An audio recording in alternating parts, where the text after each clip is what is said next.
Bonjour tout le monde, je suis Maël Corneau, je suis game designer. Je suis très heureux d'être ici aujourd'hui pour parler d'un sujet qui me tient à cœur, qui est celui de l'intelligence artificielle. Et je vais essayer de répondre avec vous à une question qui est qu'est-ce qu'on peut attendre de l'intelligence artificielle dans le jeu vidéo dans les prochaines années? Alors, l'intelligence artificielle, c'est un sujet qui nous fait fantasmer beaucoup depuis longtemps à la science-fiction, et notamment l'intelligence artificielle dans le jeu. Et souvent, en SF, pour présenter les progrès technologiques qui ont eu lieu dans le futur, on montre des scènes avec les IA qui battent les joueurs, les humains, à tout un tas de jeux.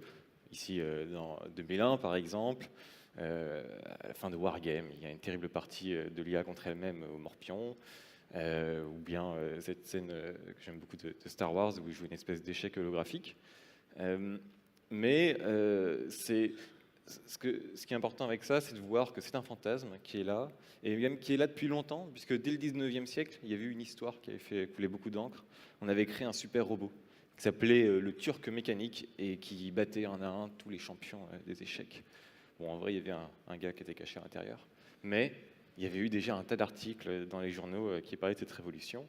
Et finalement, quand 150 ans plus tard, on est arrivé avec Deep Blue qui a battu le champion du monde des échecs, là encore, ça a été un progrès significatif, mais surtout, ça a été symboliquement très fort aux yeux du grand public. Et ensuite, la dernière fois, un des derniers succès de l'IA, aux yeux du grand public, c'était encore une fois une victoire, cette fois-ci contre un champion du monde de Go. Puis là, voilà, il y a un robot japonais qui bat un champion du monde de Shifumi. Donc on se dit, les IA, ça y est, elles nous battent. Je rigole, il n'y a pas de champion du monde de Shifumi. Mais la question, moi, qui me vient à cet esprit quand je vois tout ça, c'est de me dire, pourquoi ces innovations ne viennent pas du jeu vidéo? Parce que fondamentalement, des IA qui battent des humains à des jeux, ça fait un moment qu'on en fait, en fait. Et c'est nous qui avons l'expertise de ça. C'est nous qui nous posons ces questions-là. Alors pourquoi ça vient de IBM ou de Google et pas de, je ne sais pas moi, Electronic Arts ou Valve? Et en fait, c'est même pire que ça. Nos IA dans le jeu vidéo n'ont pas une super réputation. Elles sont même souvent buggées. Là, par exemple, nous assistons à un suicide collectif de PNJ dans Far Cry. Et vous allez sur YouTube, vous tapez IA buggé, vous en trouverez tout plein de cet acabit. Alors, qu'est-ce que ça veut dire? Est-ce que nous autres, développeurs et développeuses de jeux, nous sommes mauvais à la conception d'IA, en fait? Et est-ce que toutes les innovations qui ont eu lieu récemment dans le domaine, avec les réseaux de neurones, le machine learning, est-ce que ça va nous aider, du coup, à faire de meilleures IA? Alors, pour répondre à cette question, je pense qu'il faut creuser un peu plus et se poser une autre question. C'est qu'est-ce qu'une bonne IA dans un jeu? Et là-dessus, les développeurs d'Halo ont un avis qui est assez intéressant, c'est que pour eux, une bonne IA, c'est pas une bonne IA en soi, mais c'est une IA qui est perçue par le joueur comme étant intelligente. Et ils illustrent ça avec un constat qu'ils ont eu lorsqu'ils faisaient des playtests. C'est qu'ils faisaient affronter des joueurs, ils faisaient jouer des joueurs à leur jeu, et puis donc les joueurs affrontaient des hordes d'extraterrestres, et ils trouvaient que l'IA était bête. Et qu'est-ce qu'ils ont fait? Ils ont juste changé les points de vie. Ils ont augmenté les points de vie des monstres. Et là, cette fois-ci, les conclusions étaient que l'IA était très intelligente. Alors que les algorithmes de l'IA n'avaient pas changé, en fait. Ils avaient juste touché à une variable gameplay. Et il y a plusieurs raisons là-dessus. Déjà, les monstres étaient plus forts, donc on perçoit du coup une forme d'intelligence. Et puis en plus, comme ils vivaient plus longtemps, ils avaient plus de temps aussi pour appliquer les stratégies de l'IA. C'est-à-dire qu'ils ne se faisaient pas tuer avant d'avoir pu lancer la grenade. Et mine de rien, le jeu vidéo, c'est un métier d'illusionniste. Et ce qui nous importe, c'est pas tellement ce qu'il y a sous la carrosserie, mais c'est comment le joueur perçoit tout ceci. Et du coup, j'en viens à une autre question. C'est finalement, c'est quoi le but d'une IA dans un jeu? Parce qu'en vérité, les IA que je vous ai montrées précédemment, qui battent des champions du monde des échecs ou quoi, ça ne nous intéresse pas vraiment dans le jeu. En fait, c'est même de très mauvaises IA. Parce que personne ne veut jouer contre une IA qui va gagner à tous les coups. Et l'IA, elle participe, au même titre que le reste, à quelque chose de central quand on fait un jeu, qui est l'expérience du joueur ou de la joueuse. que ce soit du fun, que ce soit la volonté de se surpasser, d'avoir de fortes poussées d'adrénaline. Tout ça, c'est des objectifs de designer, et l'IA y participe au même titre que le gameplay, que le son, que l'art, bon, vous connaissez peut-être. Mais voilà, c'est juste un pilier comme un autre et pas un but en soi. Et à mon sens, pour faire une bonne intelligence artificielle dans un jeu, il y a 4 points qui sont très importants, qui sont les 4 que je vous ai mis là, qui sont la prédictibilité, la transparence, l'adaptation et le roleplay. Et ce qui est amusant avec ces points-là, c'est que ce sont aussi 4 points que vous ne trouverez jamais ailleurs que dans le jeu vidéo, en termes d'intelligence artificielle, parce que ça ferait tout le contraire, c'est-à-dire ça ferait de très mauvaises intelligences artificielles dans le cas d'une application industrielle. Alors, on va venir sur chacun de ces points pour y voir un peu plus clair. La prédictibilité, c'est, pour une action donnée, il faut une réaction de l'intelligence artificielle. Et il faut que cette réaction soit cohérente et constante. Ça permet aux joueurs ou à la joueuse d'exploiter l'intelligence et de trouver ses faiblesses et de les utiliser à son profit. Par exemple, je vous ai mis une capture d'écran d'un jeu que j'aime beaucoup, qui s'appelle Invisible Inc. C'est un jeu d'infiltration, on s'infiltre dans des bases d'espèces de grands méchants de James Bond, et on est évidemment, on doit se débrouiller pour ne pas se faire voir par les gardes. Mais quand un garde vous aperçoit, il a systématiquement la même réaction, c'est qu'il se dirige au dernier endroit où il vous a vu passer. Et la première fois que ça vous arrive, eh bien, vous dites mince, il va venir voir ce que je fais là, je vais me faire arrêter. Et puis la seconde fois, vous réalisez que en fait, c'est systématique. Et la troisième fois, vous vous servez de ça pour y tendre un piège. Et à partir de ce moment-là, vous avez appris dans le jeu. Et vous vous sentez satisfait d'avoir réussi à réussir là où vous aviez auparavant échoué. Et c'est en ça que l'IA doit être prédictible et finalement s'apparente à la même expérience que les mécaniques de jeu classiques. La transparence en IA est aussi un facteur important. Ça veut dire que l'IA doit communiquer ses raisonnements pour ne pas paraître bête. Car malheureusement, nous autres joueurs et joueuses, nous sommes assez sévères, et souvent quand on ne comprend pas pourquoi une IA réagit d'une façon ou d'une autre, on pense que c'est parce qu'elle est bête ou buggée, alors que si ça se trouve, c'était assez intelligent. Et je vais vous mettre un petit extrait pris sur le jeu Uncharted. Il faut juste qu'il se lance. Voilà. Donc on voit le joueur qui s'infiltre dans les hautes herbes, et en fait, il va se faire, alors qu'il étrangle un garde, il va se faire voir par 2 autres gardes. Et ce que fait le jeu, c'est qu'il lui montre ses gardes qui s'avancent. Alors je ne sais pas si vous avez bien entendu, mais il s'exclame « Oh, j'ai cru voir quelque chose !» Et puis voilà, là ils changent d'avis, ils font « Oh non, sans doute mon imagination !» Et ils repartent. Et le fait qu'ils se parlent eux-mêmes à voix haute, etc., ça les rend pas débiles, au contraire, ça les rend intelligents. Parce que s'ils n'avaient rien dit, serait apparu comme étant stupide aux yeux du joueur. C'est-à-dire qu'il n'aurait pas forcément compris pourquoi le garde est sorti de son chemin de ronde et pourquoi après il a fait demi-tour au lieu d'aller fouiller dans les herbes, par exemple. Donc la transparence, c'est un des points importants. Et évidemment, vous ne verrez pas ça, vous ne verrez pas Deep Blue s'exclamer à Kasparov « Oh tiens, je vais poser mon roi ici ». Donc encore une fois, c'est un point spécifique aux jeux vidéo. L'adaptation, c'est réduire la performance de l'IA pour s'adapter aux situations. Dans le jeu Uncharted, quand vous sortez de votre couverture, l'IA fait exprès de tirer à côté de vous, au lieu de vous tirer dessus, pendant quelques secondes, pour vous donner une chance de pouvoir lui mettre une balle dans la tête. Et c'est un peu absurde dit comme ça, mais si l'IA, au contraire, vous avez tiré dessus au moment où vous serez sorti, ben, en tant que joueur, vous n'auriez pas été encouragé à prendre des risques. Et ça, nous ne voulons pas que le joueur reste planqué derrière son muret pendant toute la baston. Dans le jeu Devil May Cry, les IA qui sont en dehors du champ de la caméra se ralentissent. Parce que si elles gardaient leur rythme actuel et qu'elles continuaient à vous mettre des tatanes alors que vous ne les voyez pas, ce serait extrêmement frustrant. Évidemment, vous ne les voyez pas ralentir puisqu'elles sont hors champ. Et de la même manière, pour Uncharted, vous ne savez pas que l'IA fait exprès de vous rater. Ce sont des secrets bien gardés. Dans le jeu Left 4 Dead, c'est même encore plus méta, c'est qu'il y a une intelligence artificielle qui regarde comment se déroule la partie. Et si elle voit que ça fait longtemps que vous n'avez pas eu des grosses montées d'adrénaline avec plein de zombies qui vous courent dessus, elle vous envoie une vague. Si elle voit que vous êtes en train de vous séparer avec vos copains, eh bien, le joueur qui est isolé, elle va lui envoyer un zombie super puissant. Et c'est une façon de lui envoyer un message, eh non, c'est un jeu où il faut jouer groupé, pas chacun pour soi. Et on a comme ça une espèce d'IA metteuse en scène qui gère le rythme de la partie, comme le ferait un scénariste qui écrit un scénario en disant là, il y a un moment d'accalmie, puis là, il y a un moment d'intense action. Et puis enfin, le roleplay. Et le roleplay, c'est, je pense, la partie la plus importante.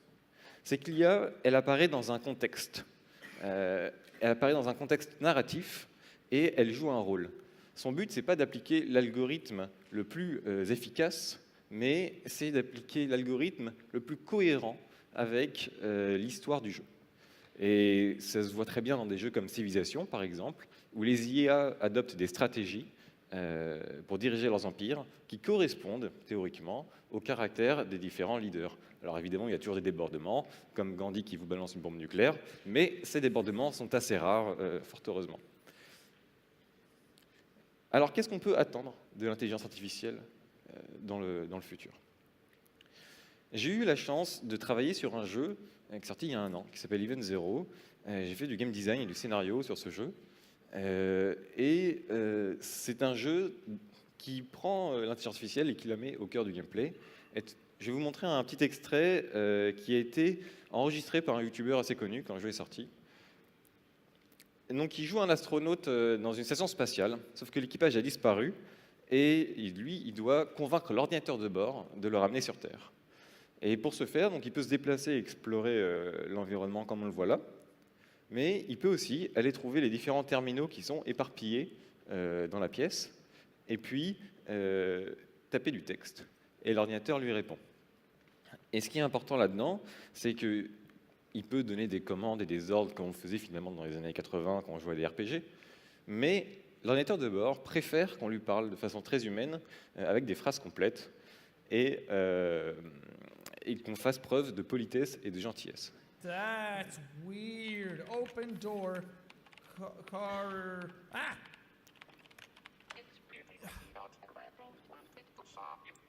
Et là, par exemple, l'ordinateur de bord refuse de lui ouvrir la porte. Et lui s'énerve, insiste. Fine. I'll do it here then. Open corridor D3. Et l'ordinateur finit même par l'engueuler, en lui disant qu'il va falloir lui parler un peu plus humainement. Come on, man, stop getting sassy with me. Stop getting sassy with me. Et finalement, à force d'insister, l'ordinateur va lui ouvrir la porte. Whoa, what did I do? I'm sorry. Oh God, you are a fucked up AI, aren't you? Ooh, that's nice. I like Et the ce qui est amusant, logos and everything. It feels c'est very qu'on a fait tester ce jeu en salon. Certains joueurs n'arrêtaient pas d'insulter l'IA, et puis l'IA leur demandait d'être polis, et finalement ils se mettaient d'eux-mêmes à utiliser des termes de politesse et à devenir très gentils avec l'intelligence artificielle. Why? What are you doing? Bon, je pense que vous avez un petit peu compris le principe du jeu. Ce qui est important sur ce jeu, c'est que c'est un jeu narratif, donc, dont l'histoire est le moteur principal de motivation, et la fin du jeu dépend de votre relation, la relation que vous avez eue avec l'IA. C'est-à-dire si vous avez été gentil avec elle, eh bien, elle va vous ramener sur Terre, mais si vous avez été méchant, elle va peut-être, je ne vais pas vous spoiler, mais vous aurez une fin différente.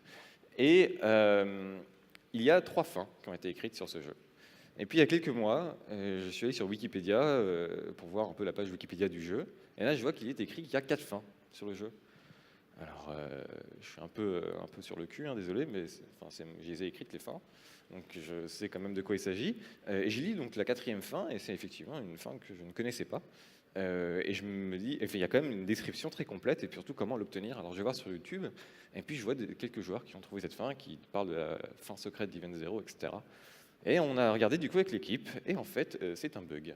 C'est l'intelligence artificielle qui, dans un cas de figure assez particulier, si on a été extrêmement gentil avec elle, malgré le fait qu'on ait fait quelque chose que nous, on avait mis dans le code comme étant impardonnable, l'IA rebondit sur ses pattes et dit bon, ok, on fait ça. Et débloque ainsi une 4e façon de finir le jeu. Et on l'a laissé comme ça, on n'a pas corrigé, parce que c'était pour nous assez marrant en fait de se dire que notre intelligence artificielle avait créé une nouvelle fin dans un jeu que nous avions écrit. Et finalement, je pense que c'est de ce côté-là que nous allons nous diriger en termes d'intelligence artificielle dans le futur du jeu vidéo. C'est-à-dire des intelligences artificielles qui vont raconter des choses, qui vont, au lieu de jouer le rôle d'adversaire et d'antagoniste, vont au contraire essayer d'aller vers de nouvelles palettes d'émotions et créer de l'attachement, créer de l'intimité, essayer de produire des histoires uniques pour le joueur ou la joueuse. Et c'est des choses qui ont déjà existé avec des jeux comme les Sims, ou plus récemment il y a The Last Guardian qui joue aussi un peu avec cette idée. Mais ce sont encore des jeux qui font figure finalement un peu d'exception. Et la raison est que finalement la contrainte n'est pas technologique. Avoir un tas de réseaux de neurones, avoir des fermes de serveurs, avoir du machine learning, etc., tout ça, ça ne va pas nous servir, nous, designers d'intelligence artificielle, pour faire de nouvelles IA. La contrainte, elle est dans le design. C'est qu'on est face à un terrain qui est encore très inexploré. Et il y a beaucoup de choses qu'on essaie de cette façon-là qui ne marchent pas très bien. Et donc voilà, ça reste du terrain à défricher. Mais je suis convaincu que ce sera aussi une façon d'amener de nouveaux jeux à un nouveau public aussi et de produire de nouvelles expériences. On peut imaginer dans le futur des intelligences artificielles qui prennent le rôle de personnages d'histoire, voire qui prennent le rôle des gens qui écrivent ces histoires, qui écrivent des histoires à notre place, qui fassent émerger la complexité du jeu, des algorithmes, du monde, de nouvelles histoires qui seront uniques et qui participeront à notre relation si particulière avec le système de jeu. Il y a un film que j'aime beaucoup qui s'appelle Her, qui, dans une scène, présente le personnage qui joue à un jeu. Et donc c'est le futur, ça se voit.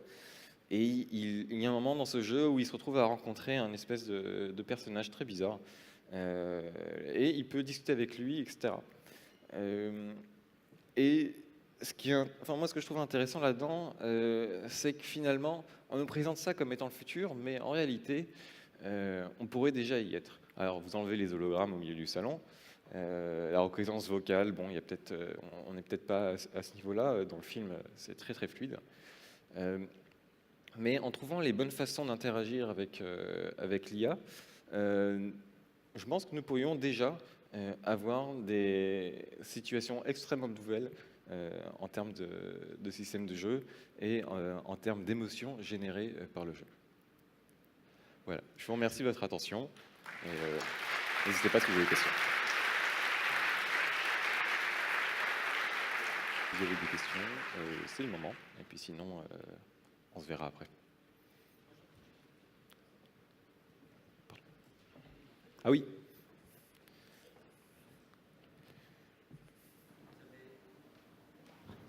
Vous avez évoqué au début de votre intervention le machine learning. Ouais. C'est quelque chose qui est prédictible, pour reprendre le terme que vous avez utilisé dans le jeu vidéo, à 3 ans. Pardon, excusez-moi. Est-ce que c'est quelque chose qui peut arriver d'ici 3 ans, d'avoir des systèmes qui auto-apprennent à l'intérieur du jeu? On utilise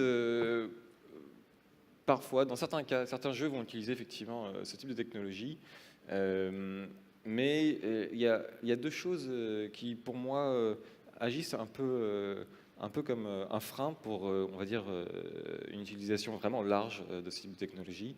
La première, c'est que on ne veut pas de toute façon d'IA trop intelligente. Si vous prenez des jeux de course, souvent l'exemple qui est donné, c'est qu'on utilise pas mal de réseaux de neurones pour que les IA apprennent les bons circuits.